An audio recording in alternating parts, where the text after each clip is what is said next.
So we're just a few seconds away from the start. Blades are starting to get anchored in. They're jockeying for position. And you notice, like, this time now, blades are starting to move around.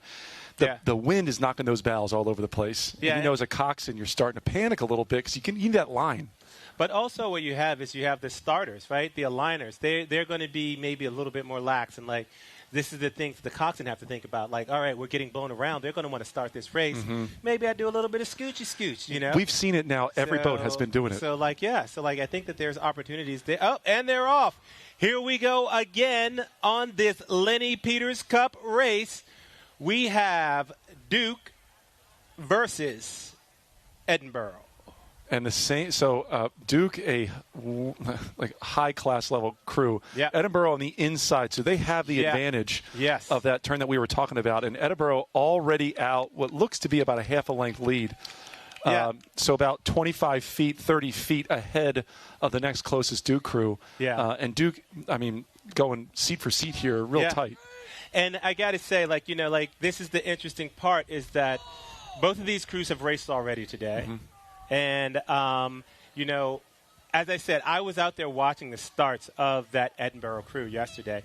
And I got to tell you, they looked good.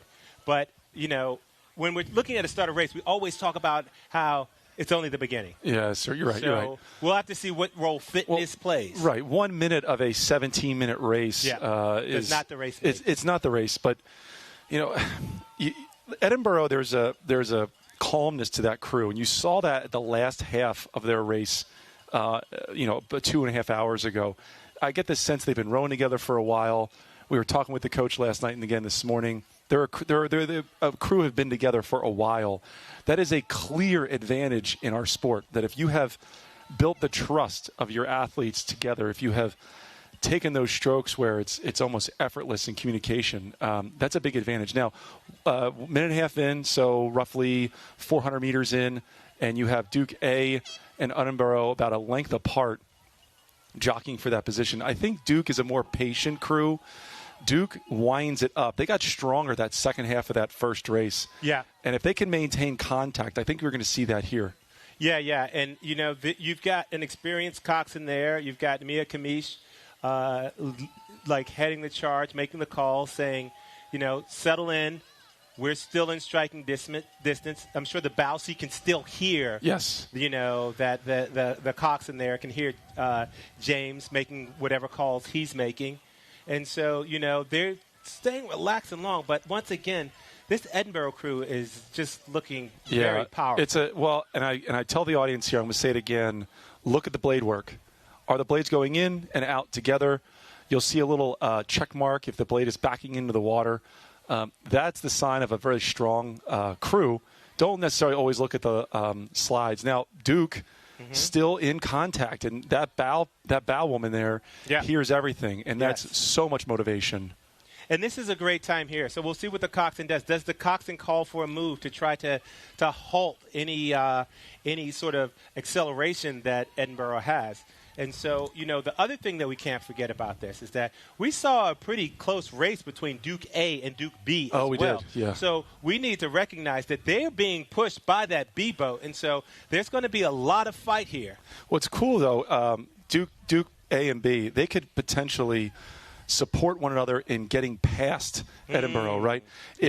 Duke A is in a really tough spot here in between two crews. So the harder the B boat pushes Duke A, I think the better they're going to be against Edinburgh. And I got to say, wonderful to see is that Duke is not letting them go away. That's another thing in rowing. Yeah.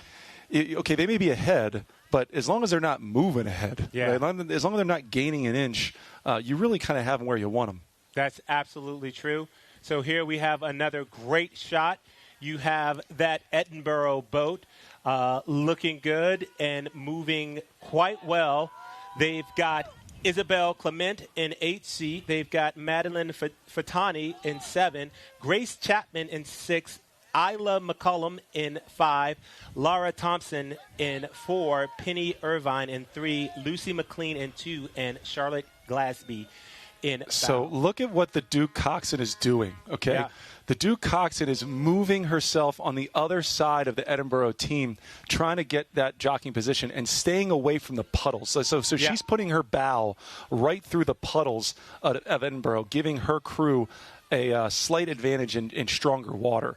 Now, this is a big move here, Akil. She went from, port side over to starboard side in the course of about 25, 30 strokes. Right. And the question is, it's like we've been talking about the inside of this turn, but they do have to, like, at least turn back a little bit out to make that turn around the duck. So how much of an advantage do you actually gain? I think they gained some momentum. It looked like they were moving, but now it looks as though that Edinburgh boat is responding and pushing away again. You know, there's a lot of hard work, a lot of effort being put in by that Duke boat that has Mia Kamish as coxswain, Cicely Shaber as 8th seat, stroking that boat, Erin Temple in 7, Lena Mills in 6, Jamie Taylor in 5, Isabel Moreno in 4, in 3 is Frances Moreland, in 2 is Addison Rolls, in bow, Sophia Greco.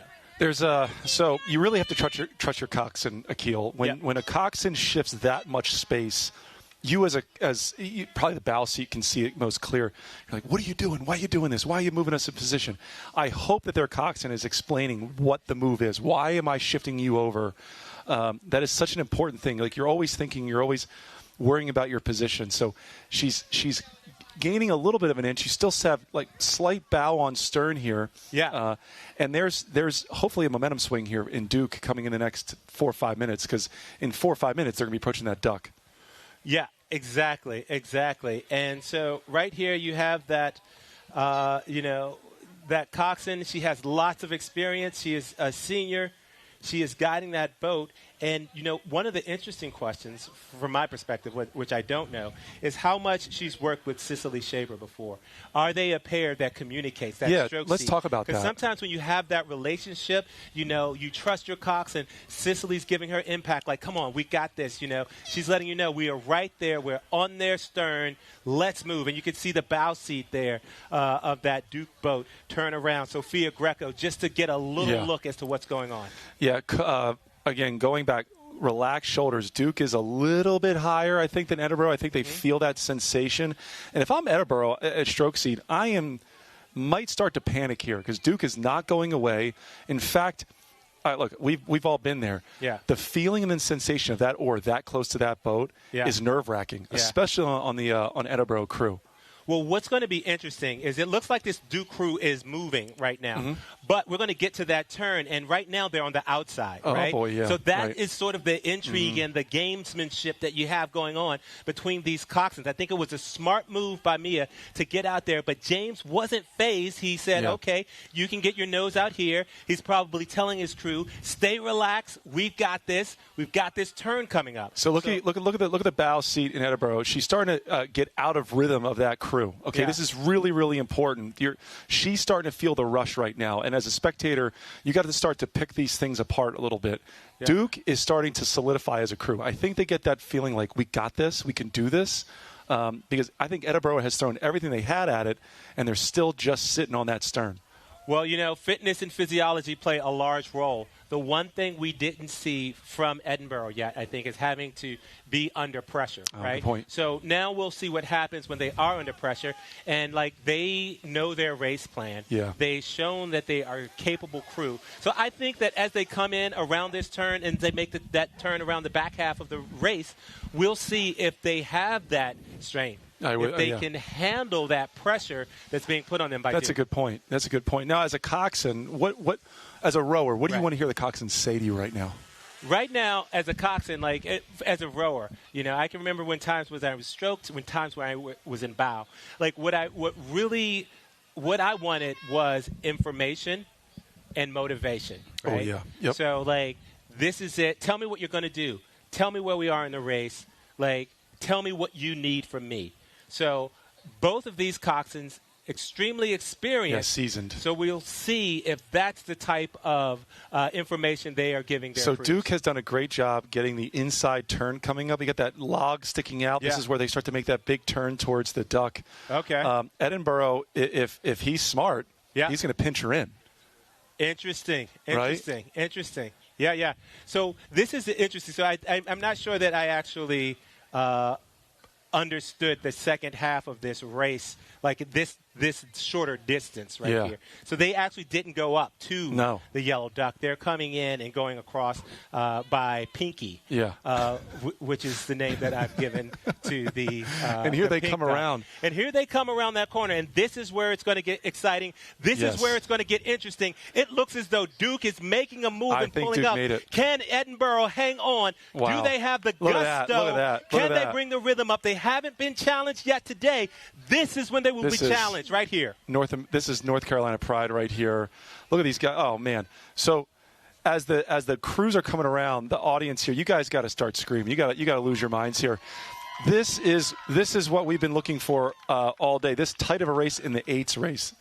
That's right. Mia is calling for something special from Sicily here. She is saying we are getting the lead. We can move. But, James is experienced. He has had his crew bring it up. And right now they are really tight. Wow. This is racing right here. You got to watch the oars. This is the Lenny Peters Cup.